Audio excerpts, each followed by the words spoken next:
এই যে স্যার আপনার পিৎজা। পিৎজা? আমি তো কোনো পিৎজা অর্ডার করি নাই। আমার টেবিলে পিৎজা কেন?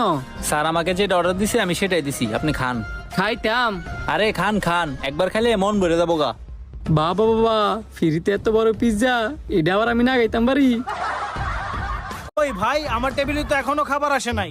কিও ভাই, আপনি কি খাবার অর্ডার করছেন? এতক্ষণ লাগতাছে দিতে। আরে একটা পিৎজা অর্ডার করছিলাম, দেখেন না এখনো দিতেছে না। কি পিৎজা? তাইলে কি ভুল করে এই লোকটার পিৎজা আমি খেয়ে লিতেছি? আপনি আবার কি ভাবতেছেন পিৎজার অর্ডার কথা হইন না? কিছু ভাবতাছি না তো। আপনিও পিৎজা অর্ডার করছিলেন, পিৎজা যেহেতু আইতে লেট হইতাছে, আপনি আমার লগে বইয়া খান আইন। আরে না, আরে আইন মিয়া, আরে সমস্যা নাই, আমার টাইলে আমি খাইতার মু। শরম পায় না আইন, একলো খাই। এত করে যেহেতু কইতাছেন আমার ডাইলে কিন্তু আপনারও খাইতে হইব। খা মনে আগে বন। পিৎজা যে খাওয়াইতাছেন আপনার নাম ডাও জানলাম না, বাসাটা কই এটাও জানলাম না। আমার বাসা হচ্ছে আপনার সঙ্গীতা মোড়ে ন।